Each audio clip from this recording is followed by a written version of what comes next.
Good morning, everybody. Welcome to this class in playing in plays set in the Elizabethan period.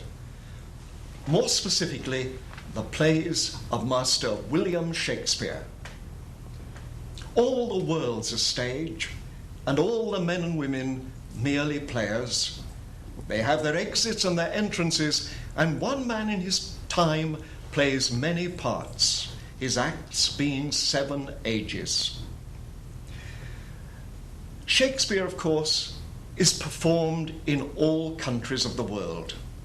His plays have been translated into every living language. He is the world's greatest ever playwright.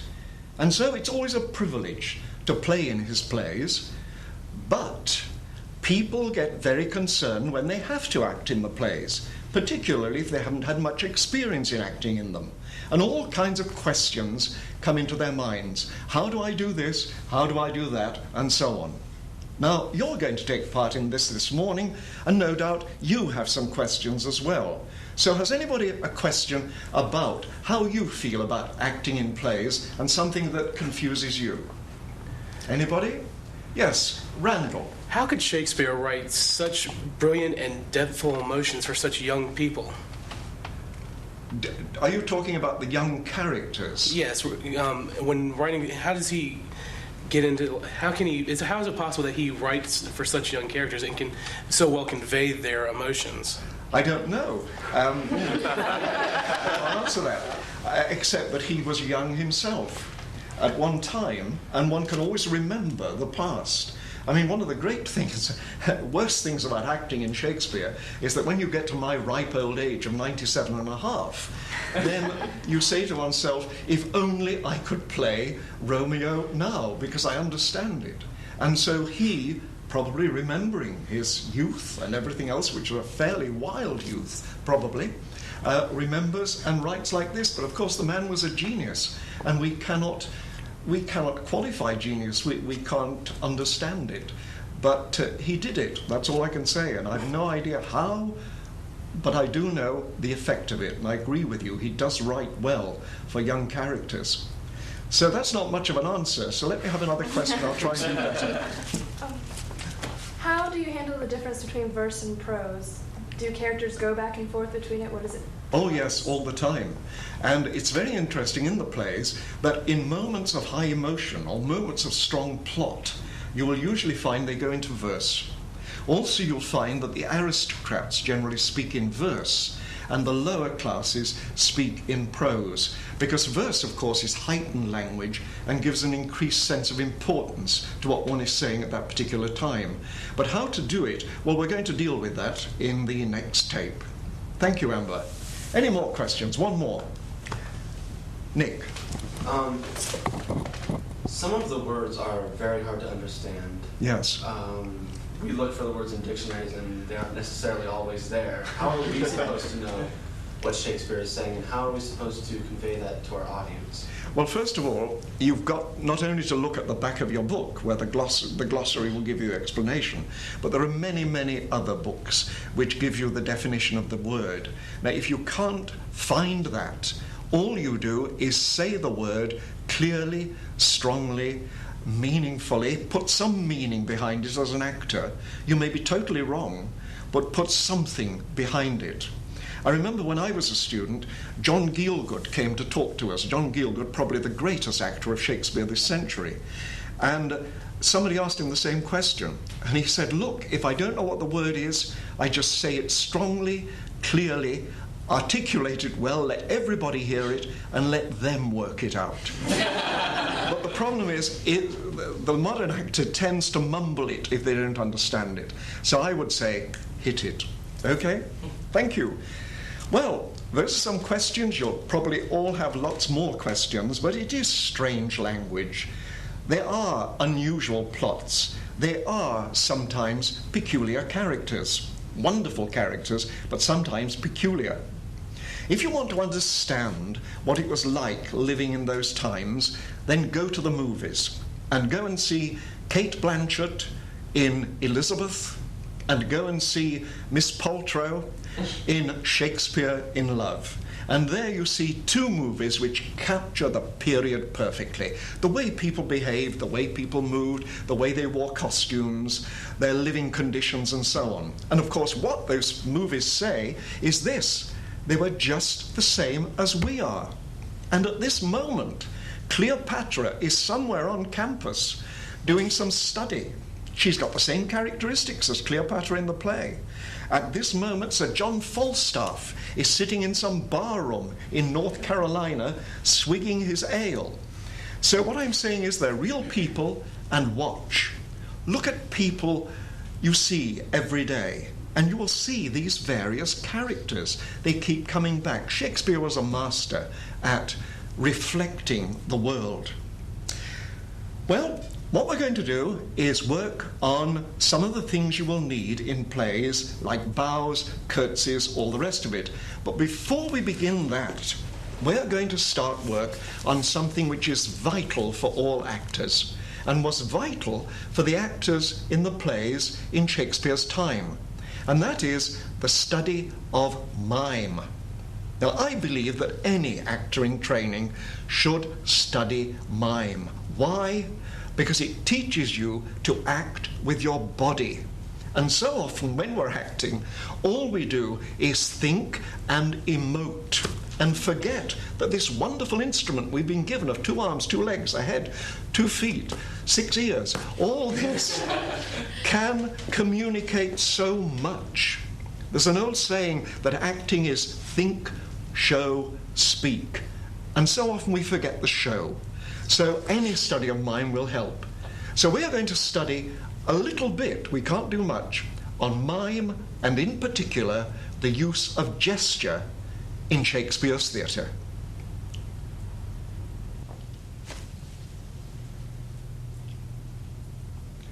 Mime, the language of the heart expressed in the gestures of the body. Mime is a vast and detailed subject, and we're only going to touch the surface of one aspect of it, and that is gesture, particularly relating it to the needs in Shakespeare's plays. Now, actors always say, what shall I do with my hand? Should I put a gesture in here, etc., etc.? Well, the first thing to remember about all gesture work is this: learn all the gestures and then forget them. But learn them first, that's the vital thing. So learn what should be learnt about gesture, and then in performance, forget it, or else it will seem false. Well, gesture can do many things. First of all, it can give emphasis to a word or phrase. So you, quickly, give me a gesture for the phrase, "Don't hit me, go!" And relax, well done. It can explain your words. And you're saying this, it was a sort of round thing with a square bottom. Ready? Go. Say the words. Sort of surrounding with a square bottom. It can communicate character. Will you be a miser, or rather the character Uriah Heep in David Copperfield saying, "I'm a very humble man, Mr. Copperfield." Ready? Go. I'm a very humble man, Mr. Copperfield. And the position of your body, again, the gesture of your body, expresses character. Another thing, it can communicate intention. So will you give me a gesture for this? Don't say the lines, but just the gesture. If you come any nearer, I'll hit you with this stick. Go. Hold it. And let go. And of course it can be used in place of words. Will you give me a gesture for "I'm exhausted"? Go. "I'm inspired." And finally, please, you're at a social occasion and the gentlemen are saying, "Look at that lady over there," or that chick, or whatever quaint phraseology you use nowadays. And the ladies are saying, "That guy is eyeing me." Are you ready? A gesture to explain that without any words. Go.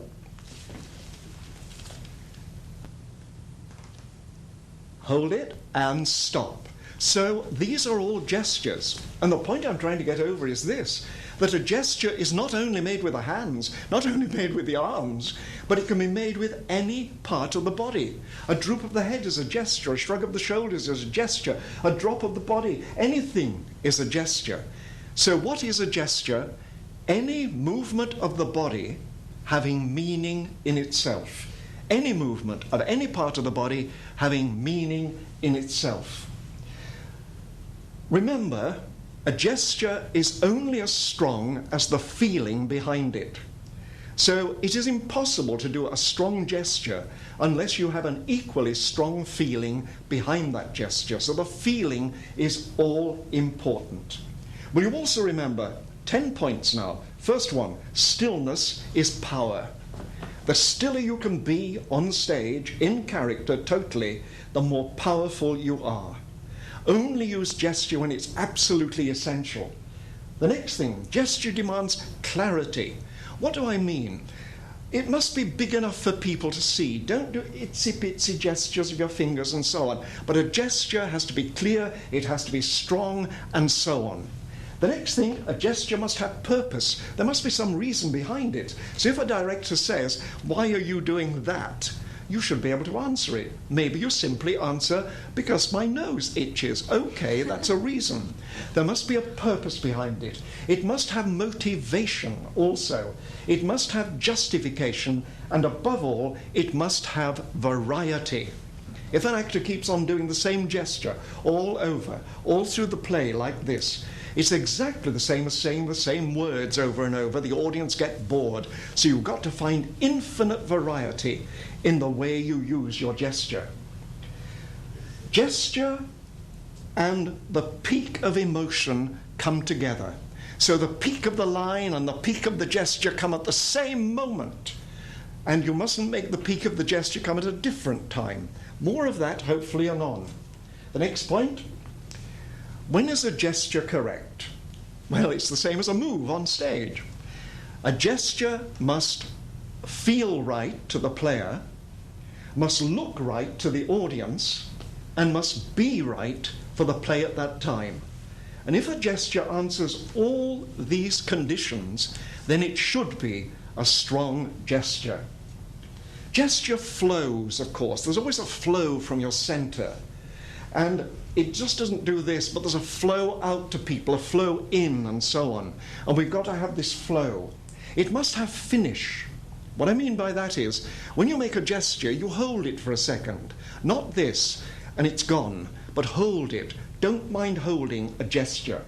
The next, you must use your full arm. Please, let's get away from the juggling syndrome, where actors do this the whole time with their arms, as if they're fish or seals or whatever it is.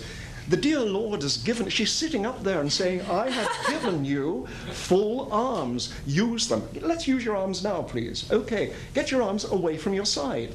Thank you. Now, always do a gesture on what is called the gesture line. And that is within an area of an open V in front of you. So you never do a gesture back here, unless you're doing robotics or something like that. It's always within here. That area here is what we call the gesture line. So it is an open V in front of you, and out of the corner of each eye, you can just see your hands. Take your hands down a second. If ever you're playing in Latin plays, what I mean is plays set in Spain or anything like that, the hot countries, generally use upper circle for gestures, up here. I mean, if you see two Greek gentlemen arguing, they don't do this. I say, "How dreadful," as Anglo-Saxons do in England, but it's up here. Or Spaniards arguing this. So use upper circle and don't mind doing that. Will you do that now, please? Are you ready? Will you imagine you're arguing with an imaginary person? Oh, go. Now don't repeat a gesture. Change it all the time. That's it. We won't put words with it, but strong feeling. That's it. Turn to somebody and argue with them. Go on. Talk nonsense. Go. And stop there. Thank you very much. Thank you very much. And the next thing, hold a gesture, as I say, long enough to be seen. And the last thing is, if in doubt, cut it out. Don't do it. Will you do that, please? If in doubt, cut it out. Thank you very much. Well, we're going to put these gestures together into a mime play, but before that, let's do some exercises which help an actor with gesture. The first exercise is called elbow flexion and extension. Put your hands on the open V in front of you. Will you have your palms down?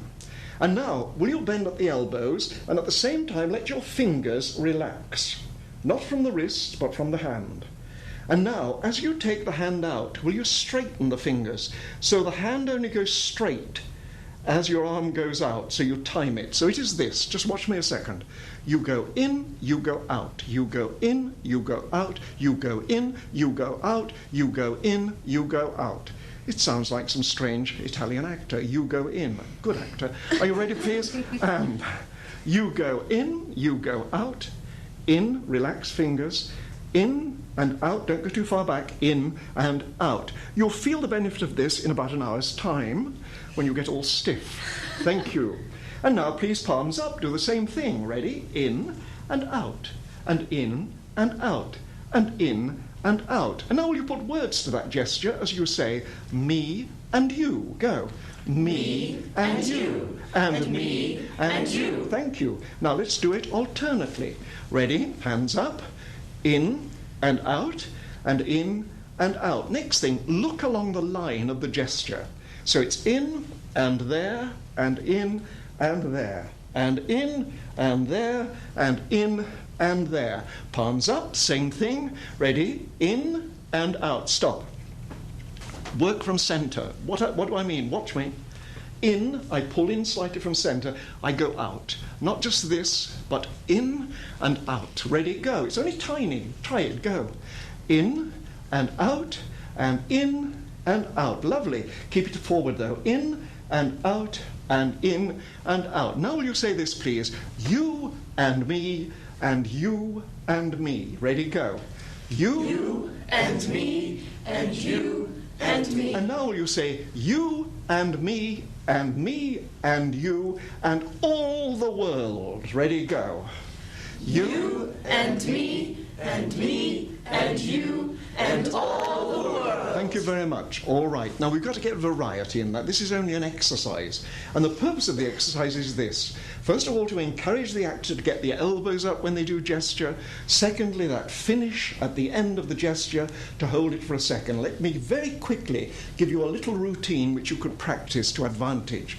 And all you're going to do is say this. Will you, so you go into yourself first. So it's, will you come here? Now watch how my fingers unfold there. So I don't just do that, but that. And it clarifies it, makes it much stronger. And the other side, will you go over there? And will you take it right across your body? Go over there. And will you look along the line as you point?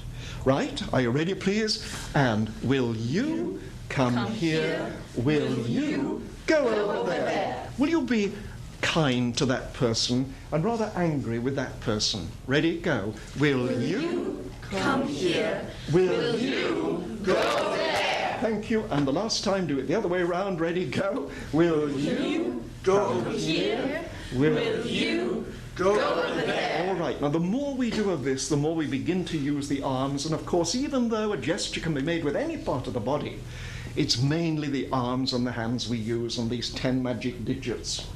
So, that's a little bit about exercises for gesture, but now let's put it together into a scene. And we're going to use a scene from one of Shakespeare's plays, and Shakespeare's plays are full of mime sequences. The particular one we are going to work at is from the play of Hamlet, and it is the mime scene from Hamlet. So, we only need 3 of you for this. Will the rest of you kindly sit down? Thank you very much. We go sit down.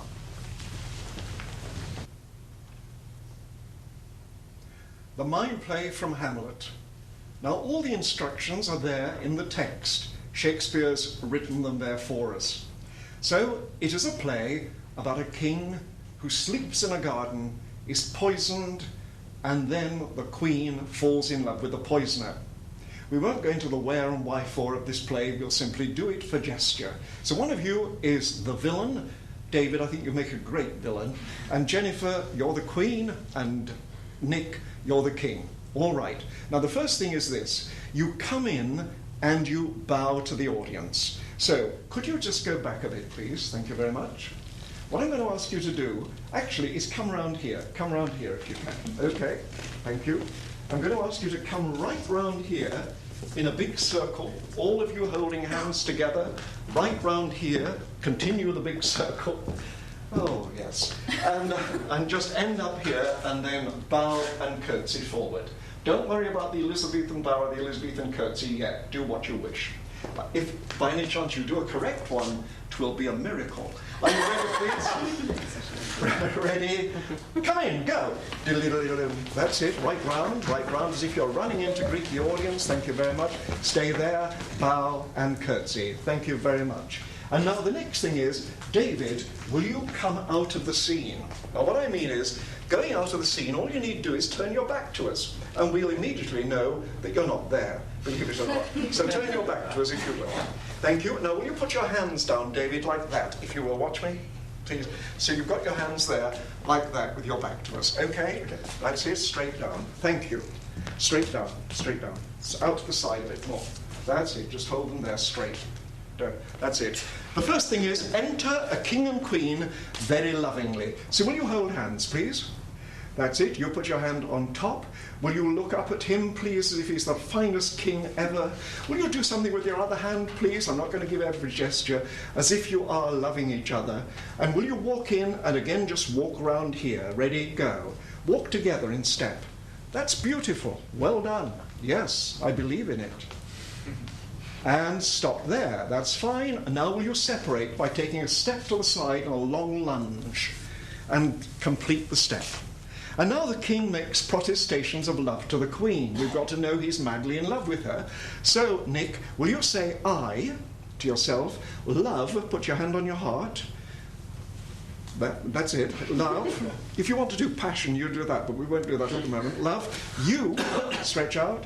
Now, will you notice how my other hand balances a gesture? So if you're doing a grandiose gesture, let the other hand balance it rather than going there. Ready again. I love you. Now, Queen, can you be a little more separate because you haven't got to bump into him too much? And will you say, you hold your hand up, please. I love you. Go. And I love, that's beautiful. You. Now the only thing is, can you do it so the other hand is forward? There is a reason. Yes, please. One? Yes, please, if you will. Do it again, please. Ready? And I love you. Whenever you're doing a gesture scene, it can help to actually say the words at the same time, even though you don't actually do it. So let's do that again. Ready, Nick? I love you. Go. I love you. Hold it. I love you. Thank you very much, and hold hands. Elbow to elbow. Thank you, and will you walk round in a circle, just like the Rocky Horror Show, nothing new under the sun. Okay, and then separate again. Separate again. Now the king says he is tired. So king, can you go a bit more that way? Queen, if you will, please, just a bit more there. King says, I am tired. Just stretch and yawn. Now notice when I stretch and yawn, I start it low down. I don't go I there, but ready, go. I am tired. I'm tired, that's good. And use your face as well, that's it, thank you very much. And then you say, I will go to sleep. I, keep the elbow up, and take that hand, which is that one, and take it down like that, if you will, and will you follow it down? That is, as you go down, you literally go down on your knees, so you're lying that way, in one movement. Ready? It's difficult. Ready? Go. I... Oh, no, this way. This way. Yeah, or else you'll end up there. Go. I will go to sleep, and just continue down. Now, we've got to make sure you look as if you're asleep and not dead. So will you please do as in the manner of the tombs of the time, put your elbows on the floor and have your hands on them. That's it. Can you be more vertical with that elbow? That's lovely. Thank you very much. Queen. Now, Nick, could you come further forward? There is a reason, because she's got to get near the villain. Stop there. That's fine. Thank you. Queen, will you tiptoe to behind him? Now, if you're doing a tiptoe, please just do it even more gently if you can. That's it. To behind him, go. And will you tell the audience, shh, don't make a noise. And now will you tell the audience that you love him? I love him and use both hands. That's good. From the tip of his head, top of his head to the tip of his feet, and take it into a shush again. And just back up till you're back to back with the villain. Now, will you let the palms of your hands meet the palms of his and swing round like a revolving door? Barbara! No, but quicker. Go back. It's got to be immediate. Ready? Go. That's it. And you're invisible and he's visible. Now, we've got to know immediately you're the villain, David. Okay, so please, anything you can do, don't mind overdoing it. Ham is good if you've got bread and butter with it. So please, anything you like. We've got to know you're the nasty type. Go back again. Ready? Swing round, Jennifer. Ready? And... aha! Hold it still. Now hold the attitude. Don't move, just hold it. Look to one side. Is there anybody listening? Look to the other side. Anybody listening? No. Tiptoe to behind the king. Cha-cha-cha-cha-cha. Thank you. Stand in the middle, that's fine. Will you now take a bottle of poison out of your pocket?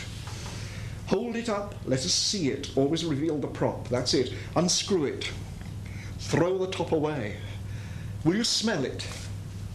Small thing here, if you're ever doing smell, please lift the whole of the top of the body. So it's this. That's it, and it smells nasty. That's it, don't do too much. And now take that hand with a bottle, extreme, big circle, and take it down and pour the poison in the ear of the sleeping king. Thank you. Immediately go to the king's feet. King, you wake up, and you're in agony, and will you look straight at your murderer, and will you point the fingers of accusation at him? So the sign of the devil. There, you. And then you die in lingering agony. That's fine. Go and get his crown. That's what you're after. You want his crown, you want his wife. Thank you. Stand and crown yourself. But will you make much of that moment when it goes on your head and you are the new king? That's good, and go and stand at the side and wait. Well away, go back a bit. Queen comes back, she thinks he's still asleep. Shush. Shh. That's good. Suddenly she discovers he's dead. Will you appeal to the gods, please? Oh, God! And will you sink down, please, now, still with your hands, that's it, and let your body fall over his. Oh, with one hand up, that's it. And will you tiptoe round, David? Get hold of that hand, because now you are going to woo her. You want her as well as the crown. A small point here. If ever you're doing stroking of a body or anything like that in mime, don't actually touch the flesh. It is much more sinuous to do that than it is to do that. Okay, so if you're doing it round a body or whatever. Ready? Again, go. Stroke. That's it. Now you feel it, of course. And you see him, the horrible man. Resist him. Oh, no. Hold her hand. Don't let her go. Yes. No. Yes. No. Yes. You're supposed to be in agony, Jennifer. Don't worry. It's all right. Okay, that's fine. And eventually you succumb to his wiles and his pleas, and you go off together very lovingly. Just walk off. Stop, look back at the king, both of you, and walk off together, lost in your own life. Thank you. And will you get up, king? And will you bow to the audience? They give you a round of tumultuous applause. Thank you. And now, let's go through to music. Are you ready, please? From the beginning. Write the music. Ready? Okay. So, off we go to music. Ready? Go!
after that, we're going to work at the bows and the curtsies.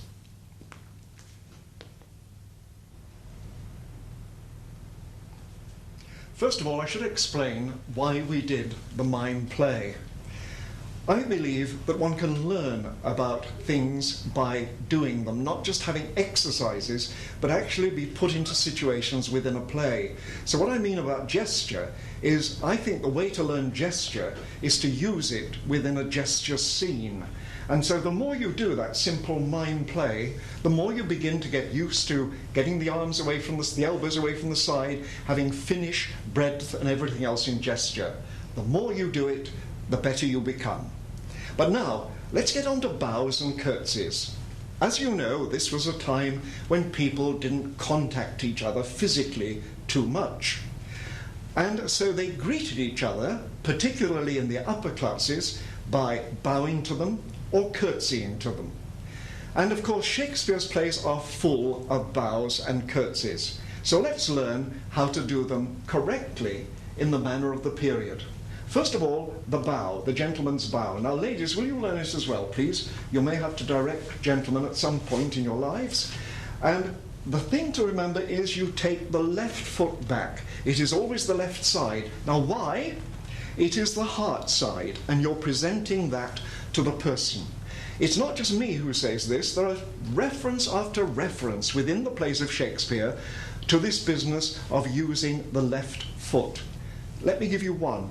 In Taming of the Shrew, the line is, let them make the reverence with the left foot. The line is in the play. So the left foot goes back. At the same time, the right leg is straight and the left knee bends. And you bend over yourself there. That's it. Come forward again, please. And again with the feet. Go back. Now, you can balance with the hands as I'm doing, taking them to the side, or if you're wearing a hat, it was common to take the hat off and show the lining. So if you're an ambassador or something like this.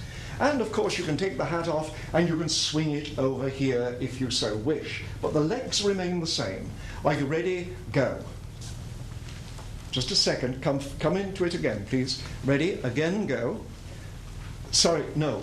Just a second, Joseph, you're tending to do this. You're tending to put the foot back, then go down. It all happens in one. It's got to be in one. Are you ready? Again, go. Back. That's it. That's it. Now, don't cross it too far behind, Joseph.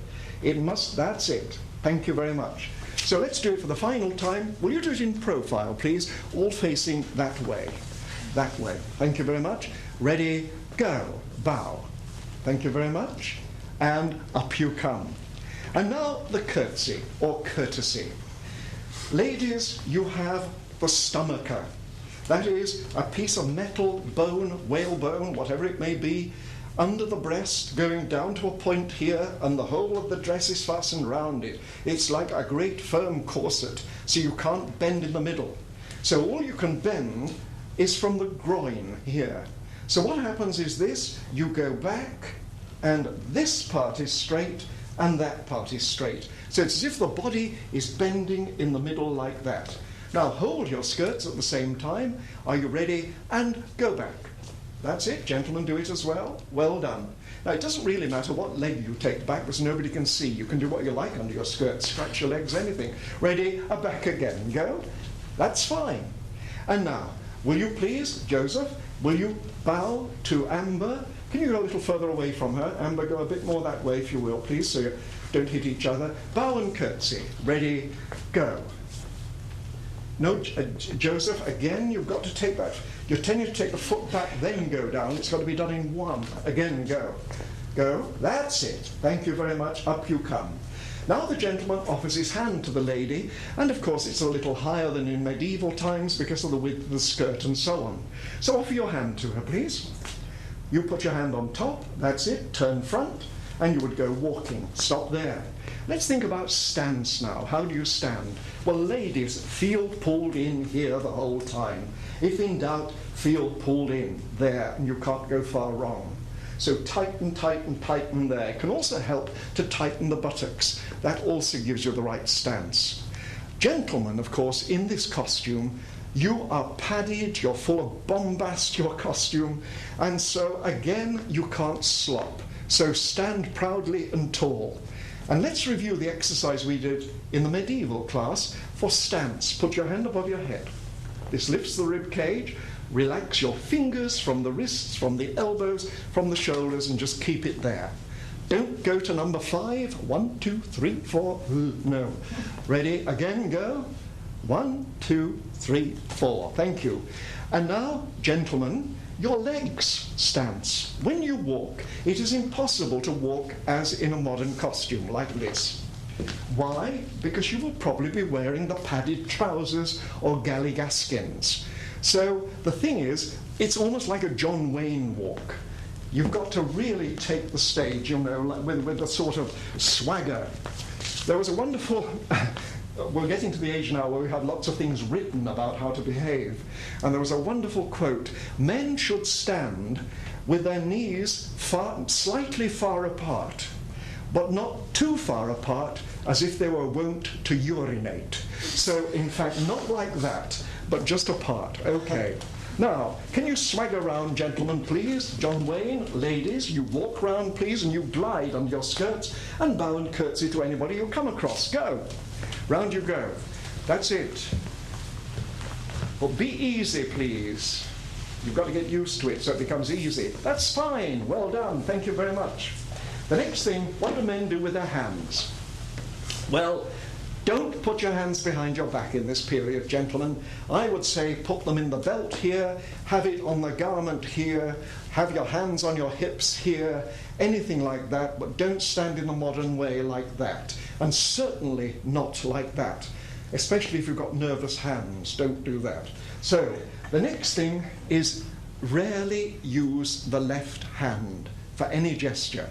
The left side was thought to be the side of the devil. And if you see pictures, paintings of Elizabethan gentlemen, you will see the cloak always covers the left side, keeping the left hand, the hand of the devil, out of the way. And again in Shakespeare's plays, there are many references to apologies for using the left hand because you've had an injury with the right one, and so on. So generally, right hand if in doubt. And the last thing, a lovely little bit you could put with two lovers. The gentleman, before he offers his hand to the lady, kisses his hand, and she takes the hand with the kiss on it, and they walk away together. So gentlemen, you're in love with the lady to your right. Are you ready? You're in love with the lady to your right, please. Thank you very much. Don't get too near to her. Ready? Kiss your hand. Take that kissed hand. That's it. Accept the kiss. Thank you. And you walk away. Now stop.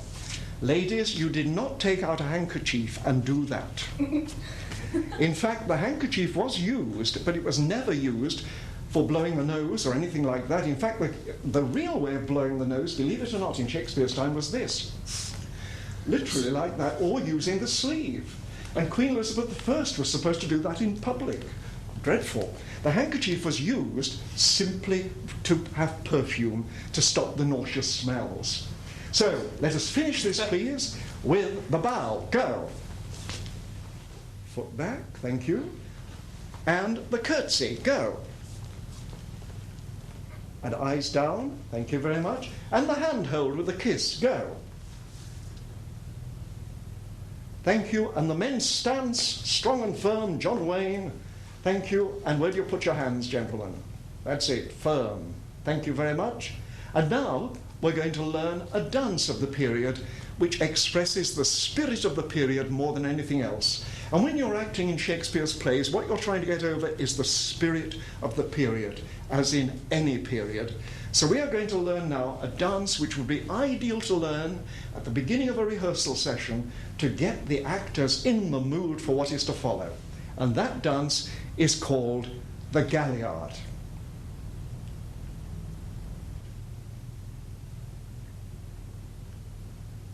First of all, excuse me sitting down, but I've shifted into the sixth age of life, the lean and slippered pantaloon. I'm old and grey and all the rest of it. Never mind. What we're going to do now is to learn a dance of the period, but I should make clear right at the beginning that these steps have been adapted for modern actors to learn very quickly. They are the same steps that are used within the dance, but they have been simplified slightly so that modern actors rather than dancers can cope with them. And the wonderful thing about these steps in this dance is they can be used in so many ways. In fact, there was a production of HMS Pinafore, the Gilbert and Sullivan operetta, in which these steps were used in nearly all the dance routines, so you can use them anywhere. Okay. Well, let's begin. First of all, it's a dance setting for one gentleman and two ladies that we have here, and the dance is called the Galliard. Now, there were other dances like the Courante, the Volta, and things like this, but I think the Galliard, more than any other dance, captures the spirit of the time, a spirit of energy, a spirit of life, a spirit of discovery, a spirit of renaissance, all the other things. So first of all, the first step, gentlemen, you will leap high going from one foot to the other. So it is a hop step to one to the other, but you leap high. Will you try that? Please go. One, that's good. Two, thank you very much, that's fine. Now, ladies, as this is happening, all you are doing is padding the floor with your feet. Incidentally, I've asked you not to wear skirts now, so that everybody can see what you're doing with your lower region. You get the idea? Okay, so let's imagine you're holding your skirts there, and all you're doing is double time padding. So as he is leaping to the right first, you will go right, left, right, left, right, left. Very simple, that's it. But will you look admiringly at your man? He can jump higher than anybody else. His athleticism is to be envied, and what he can do when he's in the privacy of the... We won't go into that. Are you ready, please? Will you do that first bit? Ready? First figure of the Galliard. Go. 1, 2, 3, 4...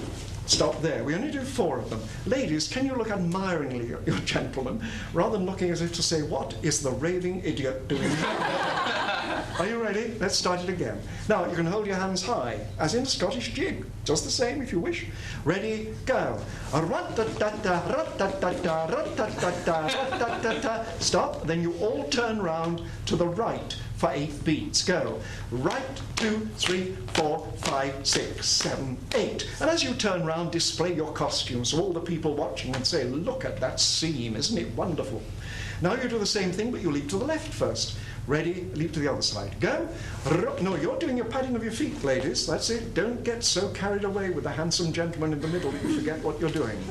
She who forgets her feet, forget that. Ready? Go. And 1, 2, 3, 4. You turn around the other way. 2, 3, 4, 5, 6, 7, 8. Thank you. Now, gentleman holds hands of both ladies, and they skip across, changing places. The lady on the right going on the outside, the lady on the left going under.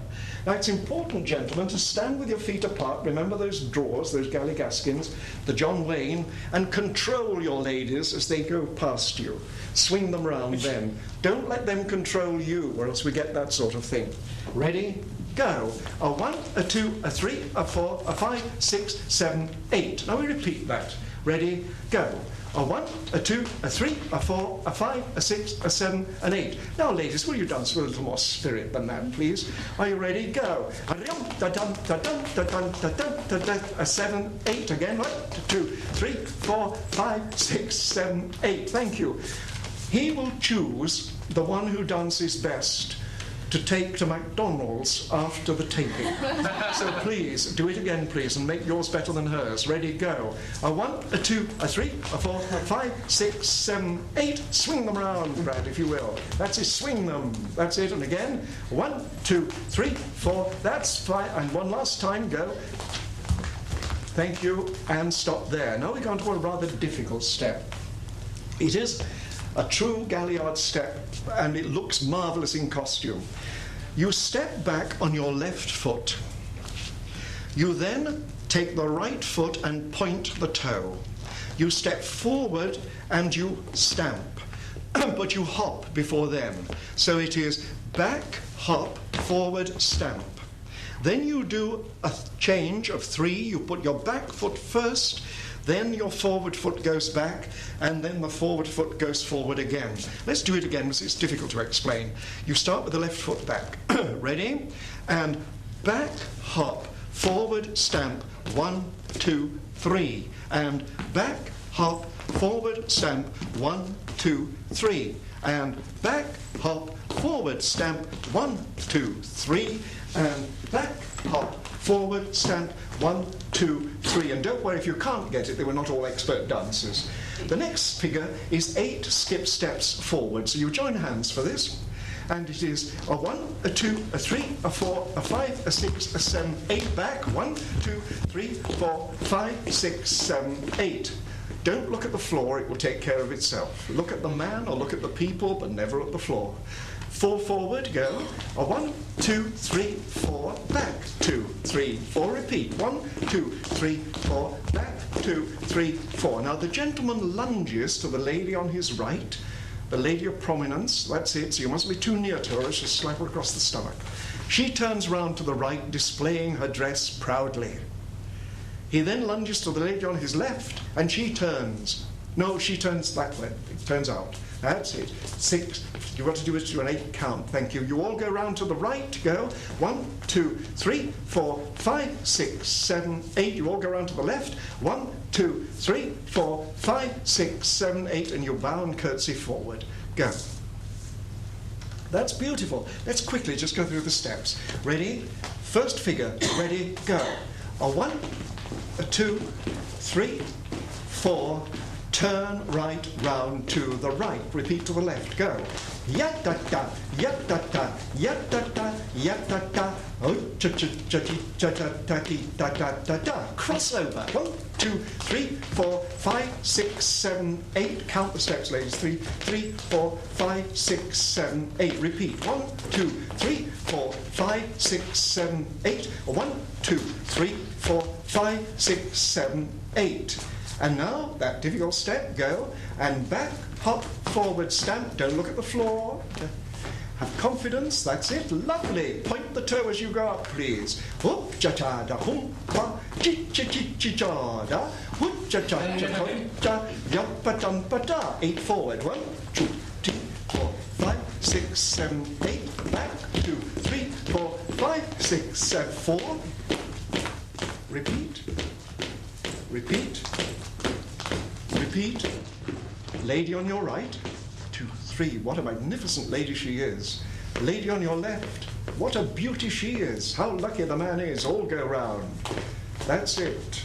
5, 6, 7, 8. The other way.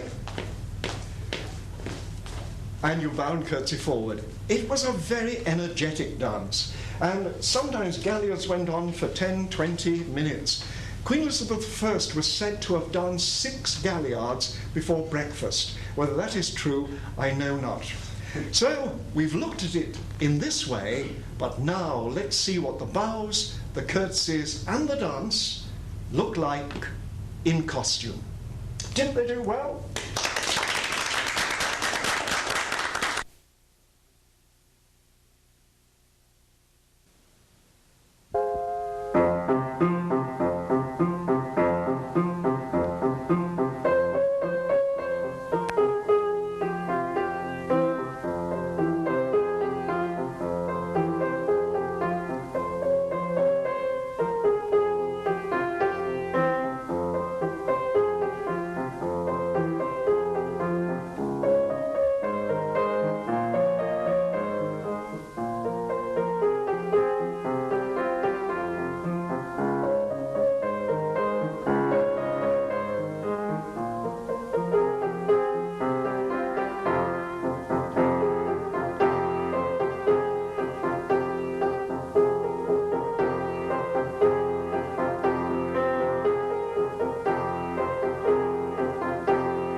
So we've looked at the bows, we looked at the curtsies, we looked at a dance of the period which captures the spirit of the period, and we've looked a little about the movement and the mime and so on.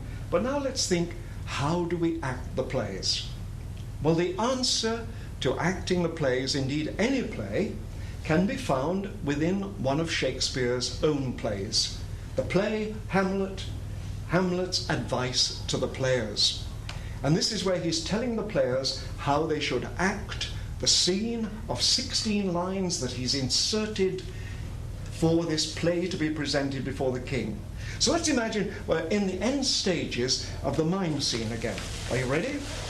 David, there, that's fine. Jennifer, over Nicholas. Thank you. And Hamlet, now Joseph, you be Hamlet if you will, please. You come in and stop them and tell them how it should be done.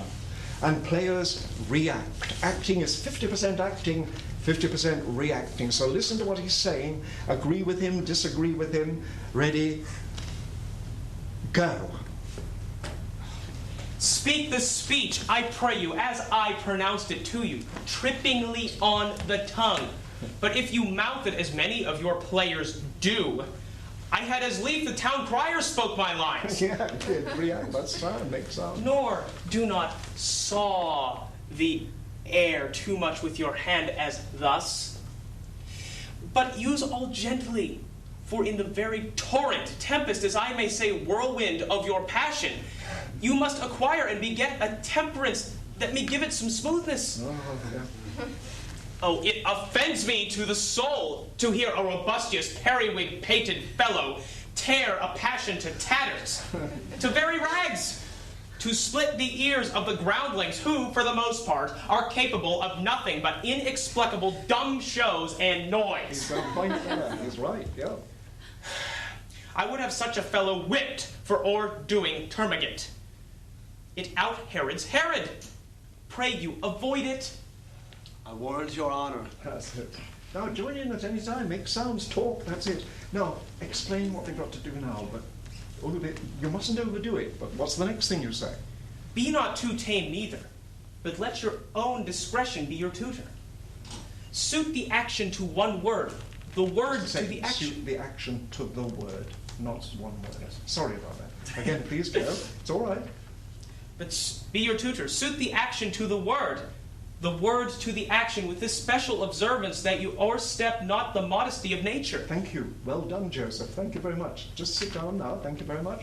And as it's a long speech, and as we're limited for time, well done. We're going to just go through the rest of it, and I'll just read it. Okay.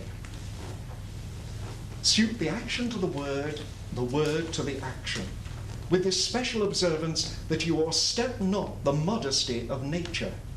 For anything so overdone is from the purpose of playing, whose end, both at the first and now, was and is, to hold as 'twere the mirror up to nature. Continue, Nicholas. To show virtue, her own feature. Louder. To scorn her own image, and the very age and body of the time, his form and pressure. David. Now this overdone, o'ercome tardy off. And now this overdone, doing any overdone acting, go on. Now this overdone, o'ercome tardy off, though it makes the unskillful laugh, cannot but make the judicious grieve, and the censure of the which one must in your allowance o'erweight a whole theatre of others. So you can get a laugh cheaply, but those people who know what it should be, they are grieving. You have failed. Thank you. Will you continue, Brad, please? Oh, there be players that I have seen play, and heard others praise, and that highly. Not to speak it profanely, that neither having the accent of Christians, nor the gait of Christian, pagan, nor man, have so strutted and bellowed that I have thought some of nature's journeymen had made men, and not made them well. They imitated humanity so abominably. So they get on the stage and they blah and they stride about and all the rest, and they're less like human beings than one could think. Yes, keep going. Sarah. First player, or? Yes. I hope we have reformed that indifferently with us, sir. Thank you. Keep going, Jennifer. Oh, reform it altogether and let those... Now, you're the clown in the company. You direct this directly at the clown. So I wonder who in this group could play the clown. Who would be the clown? Look at all these men and ladies and think who it could be. Ready? And let those that go. Oh, Nicholas, pay attention. Oh, reform it all together, and let those that play your clowns speak no more than is set down for them. For there be of them that will themselves laugh, to set on some quantity of barren spectators to laugh too, though in the meantime some necessary question of the play be then to be So considered. you can get a laugh within the play, yes, by jollying around together, in jokes and all that, but the play is lost. Stand up, Joseph, and finish it for us. We're at laugh 2, is that correct? Yes, please. Laugh 2, though in the meantime some necessary question of the play be then to be considered. That's villainous, and shows a most pitiful ambition in the fool that uses it. Go, make you ready. And then they go to make the play ready. Stay there if you will, please. I would say to you all as actors, learn that speech. It's not only me who says it. The director of our Royal Shakespeare Company makes all the actors learn this. We're forced to learn it at drama schools, and it is with you if you learn it. And it comes back to you. In the midst of a performance, you suddenly realize, no, you not saw the air too much with your hand. Thus, you can see Shakespeare's voice talking to you. So this is the key. But what about the verse? What about those things? You know, how to speak the language. Well, that will be another tape. And so another lesson, another tape on speaking the lines. And that's the end of our session on this part of the work.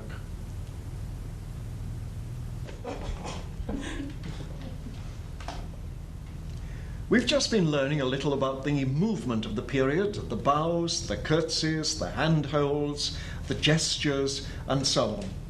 But now we're going to start thinking about acting the text and speaking the text. Of course, if you want to know about acting Shakespeare, take Shakespeare's own words from the play of Hamlet. Speak the speech, I pray you, as I pronounced it to you, that wonderful speech of Hamlet's advice to the players, and take it to heart. Learn it. Make it part of you. But now, words. How on earth to interpret that verse? Well, that's another lesson. So now, this one has ended. In fact, our revels now are ended. These, our actors, as I foretold you, are all spirits and are melted into air, into thin air. That's all for today. Thank you all very much.